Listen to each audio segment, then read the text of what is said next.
నిరుపేద వర్గాలకు కల్పించబడేటువంటి సంక్షేమ కార్యక్రమాలు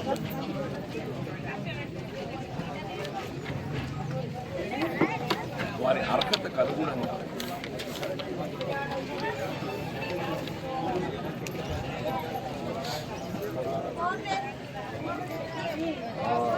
లబ్ధి వివరాలను లేదు. ఈ వారం రోజులే కాకుండా కూడా ఇది నిరంతరం కొనసాగే ప్రక్రియ. లబ్ధిదారులు ఎవరే కానీ వారి అర్హతకు అనుగుణంగా వారు ఎప్పుడైందో మిస్ అయినా కానీ అప్లై చేసుకోవాలి, దీన్ని వినియోగించుకోవాలి. ఇది వినియోగించుకుంటే వారు హక్కుగా భావించాలని చెప్పండి. పెళ్లి అయింది అని అంటే ఒక ఇల్లు, ఒక గృహం అయిపోతుంది, ఒక కుటుంబం అయిపోతుంది. ఒక కుటుంబం అయిందంటే ఆడబిడ్డకు అందరికీ పెన్షన్ 2500. ఇది మీరు గ్రహించాలన్నది చెప్తున్నాం సార్. దీనికి ఏది ఇస్తుందో ఏ అర్హత లేదు. ఆడబిడ్డ ఎట్లా ఏ వయసు అనేది అనుమానం రావచ్చు. పెళ్లి అయిందంటే ఒక కుటుంబం అయిపోతుంది. ఒక కుటుంబంగా మనం పరిగణించి గుర్తించబడ్డట్టయితే 1 must get 25 rupees pension. This is more important. అంటే ఇవాళ మీకు రాబోయే కాలం లోపల పెన్షన్ రాని కుటుంబం అంటూ ఏది ఉండదు. రాబోయే కాలం లోపల పెన్షన్ రాని కుటుంబం అంటూ ఏది ఉండదు. రాబోయే కాలం లోపల ప్రభుత్వ సంక్షేమ కార్యక్రమం లభించని కుటుంబం ఏది ఉండదు. ప్రభుత్వ సంక్షేమ కార్యక్రమం లబ్ధి ఓనగూరే కుటుంబం కూడా ఏది ఉండదు. ఎందుకంటే మహిళలకు అందరూ రవాణా సౌకర్యం వస్తుంది కదనే, దీనికి ఉన్న లేదు అనే తేడా లేదు. స్కూల్ గోయింగ్ చిల్డ్రన్ ఉన్నారు. This children are more important. ఆడపిల్లలు స్కూల్ గోయింగ్ చిల్డ్రన్ వాళ్ళు ఎవరన్నా కానీ చెప్పంటున్నా అసలు they need not have bus pass. గతంలో బస్ పాస్ కోసం క్యూ కట్టి బస్ పాస్ పొందాల్సిన అవసరం ఉంటుండే. ఇప్పుడు బస్ పాస్ కూడా అవసరం లేదు. Straight away they can go and board the bus. Bus pass కూడా అవసరం లేదు. ఇప్పుడు direct they can go and board the bus. ఇవన్నీ తోడు ఏంటి వరకు ఇది ఒకటి. ఈ గతంలో రైతు బంధు అనేది ఏదైతే మనం పేర్కొని దొరుకుతుండేదో అదే రైతు భరోసా కింద ఏది ఇస్తుందో దాన్ని మనం నమోదు చేసుకుంటాం. రైతు భరోసా ఇందులో ఏంటంటే గతంలో పట్టేదారు పాస్బుక్ ఉన్న వాళ్ళకి అందరికి ఇచ్చిన ధరని మళ్ళీ దీని నమోదు అవసరం ఏముందని చెప్పని. అంటే 1 must know their ఎలిజిబిలిటీ. వాళ్ళకి వచ్చేటువంటి అంశం తెలియాలి. అందుకని పెట్టుకున్న వాళ్ళు నీకు ఏదైతుందో నీకు ఉదాహరణకి ఏదైతుందో నా పేరిట నమోదు ఉందని చెప్పి అనుకుంటారు. కాబట్టి నేను సాగు చేస్తలేను, భూమి సాగు యోగ్యం లేదు, అదే రియల్ ఎస్టేట్ అయిపోయేది అవుతుందో మధ్య ట్రాన్సాక్షన్ జరుగుతాయి. మిత్రుడు అన్నట్టు మధ్య ట్రాన్సాక్షన్ జరుగుతాయి. మధ్య ట్రాన్సాక్షన్ జరిగిన వాటికి ఏదైతుందో ధరని ఎంట్రీ కూడా కాలేదు. వాళ్ళ మధ్యలో ట్రాన్సాక్షన్ జరిగిన ధరని ఎంట్రీ కూడా కాలేదు. ఇది అందరికీ ఏంటి ఒక అపోహ సృష్టించే ప్రయత్నం చేస్తున్నారు. రైతు బంధు మీద రైతు భరోసా ఆంక్షలు పెడతారా కావచ్చు. పెట్టరా అనేది ప్రభుత్వం ఇంకా ఏ విధమైన నిర్ణయం తీసుకోలేదు. నిజంగానే ప్రభుత్వం మీద నిర్ణయం తీసుకున్నా కానీ అది సాధారణ రైతాంగానికి ఏ విధమైనటువంటి ఇబ్బందులు ఉండకూడదు. ఎవరైనా భూస్వాములు ఏదో మంత్రి మల్లారెడ్డి అటువంటి గతంలో మాజీ మంత్రి ఉండే కానీ మంత్రి మల్లారెడ్డి అటువంటికి ఏమైనా ఇబ్బంది కలుగుతావచ్చు. కానీ సాధారణ రైతాంగానికి ఎవ్వరికి ఇబ్బంది కలగదు. ఇప్పుడు యాజ్ ఇట్ ఈజ్ రేషన్ కార్డుకి ఏదైతుందో పరిమితి ఏముంది. మన 6 తడి పంట అయితే 7.5 ఎకరాలు ఉంది. 2.5 acres కదా సార్? 2.5 ఎకరాలు ఉందండి. Dry land 5 acres. Wet 2.5 something ఇది. ఇప్పుడు మన రేషన్ కార్డు ఈ రేషన్ కార్డు కూడా కొంత అపోహ సృష్టించింది. అసలు రేషన్ కార్డు ఇందులో లేదు. వాస్తవంగా రేషన్ కార్డు అనేది ఇందులో లేకపోవడానికి కారణం ఏంటంటే this is picked up out of that 6 guarantees. వాళ్ళు ఏ లబ్ధి పొందాలన్నా రేషన్ కార్డు అనేది తప్పనిసరి. గత ప్రభుత్వం ఏదైతుందో గడిచిన 4 సంవత్సరాల కాలం ఒక్క రేషన్ కార్డు జారీ చేయలేదు. ఇలా ప్రభుత్వం ఏదైతున్నదో స్వయంగా దరఖాస్తు పెట్టుకోవాలని చెప్పి సూచించినప్పటికీ దాంతో ఏదైతుందో లబ్ధిదారులు కొంత అసౌకర్యము ఇబ్బంది ఎదురవుతుంది, అపోహలు ఏర్పడుతున్నాయి కాబట్టి అని చెప్పని నిన్న ముఖ్యమంత్రి గారు నిర్ణయం తీసుకొని ఈ రేషన్ కార్డు సంబంధించి కూడా నమూనా ప్రొఫార్మాను జారీ చేశారు. ప్రొఫార్మా జారీ చేశారు నిన్న. అంటే ఇవాళ మీకు కార్యరూపంలో వస్తున్నది. వాస్తవంగా ప్రభుత్వం ముందే ప్రకటించింది, మీరు రేషన్ కార్డు కొరకు ఏది ఇస్తుందో మీరు దరఖాస్తు చేసుకోండి, దానికి సపరేట్ కౌంటర్ ఉంటుందని చెప్పాను.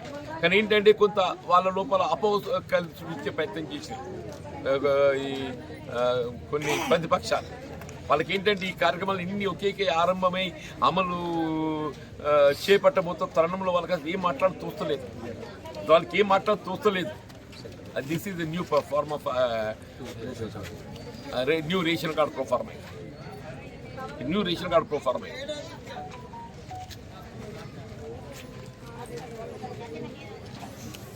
నమస్కారం. అంటే ప్రతిపక్షాలకు ఏం మాట్లాడో తెలుస్తలేదు వాళ్ళకు. వాళ్ళు మాకేదో టైం ఇస్తారు కొంతకాలం. నాకు అర్థమే కాదు వాళ్ళు ఏం టైం ఇస్తారు. నువ్వు 5 ఏళ్ళు రాజ్యం చేసి ఒక్క రేషన్ కార్డు ఇవ్వలేదు. 5 సంవత్సరాలు నువ్వు రాజ్యం చేసి ఒక రేషన్ కార్డు ఇవ్వాలి తలంపు నీకు రాలేదు. అర్హత కాలంలో బీడీ కార్మికులు పెన్షన్ ఇవ్వాలి తలంపు నీకు రాలేదు. నిరుపేద వర్గాలకు ఇళ్ల నిర్మాణ కార్యక్రమం అమలు చేయాలని తలంపు నీకు రాలేదు. నిరుద్యోగ యువతకు ఉద్యోగ అవకాశాలు కల్పించాలనే తలంపు నీకు రాలేదు. నిరుద్యోగ యువతకు ఏదైతుందో వాళ్ళ పెన్షన్ సౌకర్యానికి సంబంధించి ఎన్నికలు చేసిన వాగ్దానం అమలు చేయాలని తలంపు రాలేదు నీకు.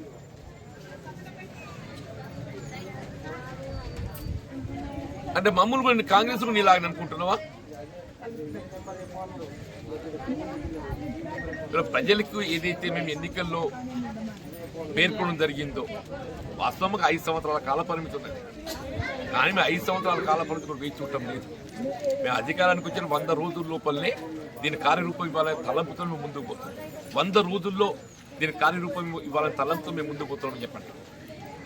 కాబట్టి ఇవాళ వితిన్ 3 వీక్స్ 3 వారాల లోపల ఏదైతుందో కార్యక్రమాన్ని ఆరంభించామని చెప్పండి.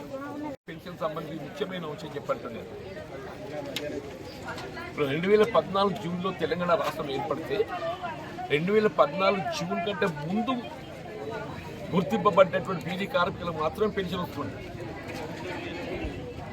తెలంగాణ రాష్ట్రం ఏర్పడ్డ తదుపరి గుర్తింపు పొందిన బీడీ కార్మికులకు ఎవరికి కూడా పెన్షన్ లేదు. దీని లాస్ట్ 10 years ఎవరైతే బీడీ కార్మికురాంలో ప్రావిడెంట్ ఫండ్ గుర్తింపు పొందడం జరిగిందో ఎవరికి పెన్షన్ లేదు. ఇప్పుడు ఆ విధమైన ఆంక్షలు లేకుండా బీడీ కార్మికురాలిగా ఎవరు గుర్తింపు పొందినా వారికి అందరికీ 4,000 పెన్షన్ లబ్ధి అనుకూర్చబడే విధంగా కూడా ఇందులో పేర్కొనమని చెప్పండి. పిఎఫ్ లేకుండా గుర్తింపడే పిఎఫ్ బాబు. గతంలో పిఎఫ్ ఉన్నా కానీ ఇయ్యలే. కట్ ఆఫ్ డేట్ ఉండేది. గతంలో కట్ ఆఫ్ డేట్ ఉండేది జూన్ 2014 కట్ ఆఫ్ డేట్ ఉండేది. ఇప్పుడు కట్ ఆఫ్ డేట్ లేదు. ఆంక్షలు లేదు. ఆంక్షలు లేదు. ఓన్లీ గుర్తింపు అంటే ప్రావిడెంట్ ఫండ్ నమోదు చేయబడితే గుర్తింపు వస్తాయి. ప్రావిడెంట్ ఫండ్ నమోదు చేయబడ్డ వారికి అందరికీ పెన్షన్. దానికి కట్ ఆఫ్ డేట్ లేదు. షీఈ్ రైట్, కట్ ఆఫ్ డేట్ లేదు. అట్లాగే ఈ వృద్ధాప్య పెన్షన్ సంబంధించి ఏదైతుందో 57 సంవత్సరాలకు దాన్ని మనం కుదించాం. కానీ అది ఏదైతుందో దాదాపు 25% మందికి రావడం లేదు. ఇప్పుడు మనకు కొత్త పెన్షన్ మంజూరీ నిలిచివేసి దాదాపు 3 సంవత్సరాలు అవుతుంది. ఇప్పుడు 3 సంవత్సరాలలో ఏదైతుందో 56 57 చేరుకుని ఉన్నాం. 3 సంవత్సరాలు 56 57 చేరుకుని ఉంటాడు. వాళ్ళు పెన్షన్ వస్తలేదు. ఈ పెన్షన్ ప్రక్రియ అనేది నిరంతరం కొనసాగుతుంది. నువ్వు ఎట్లెట్లయితే ఎలిజిబిలిటీ అచీవ్ అవుతావో you will get pension sanction. ఇది రాజశేఖర్ గారు ముఖ్యమంత్రి ఉండగా ఏదైతుందో ఈ రెగ్యులర్గా ఉండి ఇట్లా అనుకోకుండా ప్రమాదం జరిగి ఒక ఆడబిడ్డ భర్తను కోల్పోతుంది. ఉదాహరణకి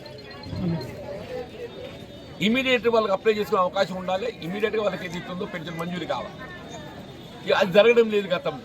ఇప్పుడు ఏదైతుందో మేము ఇవాళ ఈ ఎన్రోల్మెంట్తో పాటుగా ఈ ప్రక్రియ ఇది నిరంతరం కొనసాగుతుంది.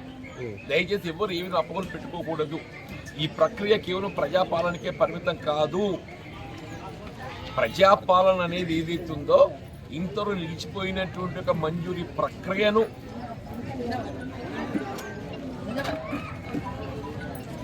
ప్రారంభించడానికి.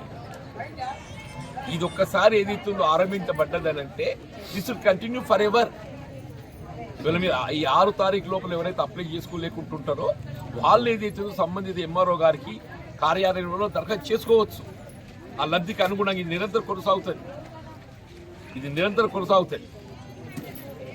ఈ పెన్షన్తో పాటుగా అన్నిటికన్నా ముఖ్యమైనది ఇది ఏ పెన్షన్ పొందనటువంటి ఒక ఆడబిడ్డ ఉంటారు. ఉదాహరణ వాళ్ళ వృద్ధాప్య పెన్షన్ అర్హత ఉండదు, వితంతు పెన్షన్ అర్హత ఉండదు, ఒంటరి మహిళ అర్హత ఉండదు, బీడీ కార్మికురాల అర్హత ఉండదు, వికలాంగుల పెన్షన్ అర్హత ఉండదు.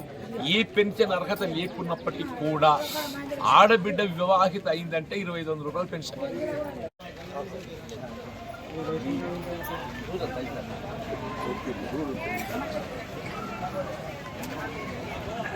మొత్తం ఎన్ని